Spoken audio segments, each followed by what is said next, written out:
Hi hello friends. இன்றைக்கி நம்ம வந்து 1 கேஜி ஸ்ட்ராபெரி கேக் தான் பார்க்க போகிறோம். இந்த டிசைன் ரொம்ப நாளாக என்னோடய ஃபோனில் வந்து சேவ்ல இருந்து சரி இன்றைக்கி பண்ணலாம் அப்படின்னு நினச்சி எடுத்தேன்.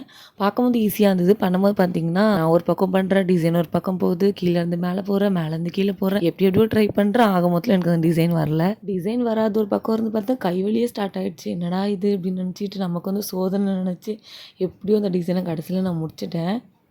பார்க்கும்போது சில டிசைன் ஈஸியாக இருக்கும். ஆனால் போடும்போது தான் தெரியும் அது எவ்வளோ கஷ்டம்ன்ட்டு. ஏதோ ஒன்று கம்மியாக இருக்க மாதிரி இருந்துச்சு. சரி இந்த லீஃப் போட்டால் நல்லாயிருக்கும்னு சொல்லிட்டு க்ரீன் கலர் லீஃப் போட்டேன்.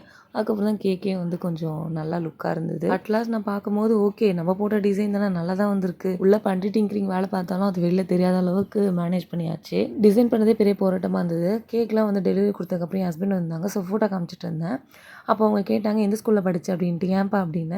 கிஷோர் ஸ்பெல்லிங் பாரு தப்பாக போட்டிருக்கேன் அப்படின்ட்டாங்க. ஒரே அசிங்கமாக போச்சுன்ற குமார்ன்ற மூமெண்ட் மாதிரி ஆயிடுச்சு. சரி பரவாயில்ல, அரசியல் இதெல்லாம் சாதாரணம்னு நினச்சிட்டு விட்டுட்டு அதுக்கப்புறம் பார்த்தீங்கன்னா இந்த பேக்கிங் மிஷின் தான் புதுசாக வாங்கியிருந்தேன். எனக்கு எப்படி பேக் பண்ணணுன்னே தெரியாது. ரொம்ப அழுத்தி ப்ரெஸ் பண்ணிட்டேன் போல் 2ஆக பிஞ்சிட்டு வந்துருச்சு. அதுக்கப்புறம் எப்படி பேக் பண்ணேன் எங்கள் அம்மாவுக்கு ஃபோன் பண்ணி கேட்டேன். அவங்க தான் என்ன யூஸ் பண்ணாங்க. அப்புறம் அம்மா சொன்னாங்க ஜஸ்ட் நீ லைட்டாக ப்ரெஸ் பண்ணாலே போதும்ன்ட்டு. அப்புறம் நான் ஒழுங்காக பேக் பண்ணி எடுத்துட்டேன். கூடவே எனக்கு வந்து brownie and plain cake order இருந்தது. அதையும் பேக் பண்ணி முடிச்சாச்சு. ஓகே ஃப்ரெண்ட்ஸ், உங்களுக்கும் இதே மாதிரி brownies plain cakes customised cake எந்த கேக் வேணுனாலும் நீங்கள் வந்து இந்த நம்பரை காண்டாக்ட் பண்ணுங்கள். ஓகே ஃப்ரெண்ட்ஸ், பாய்.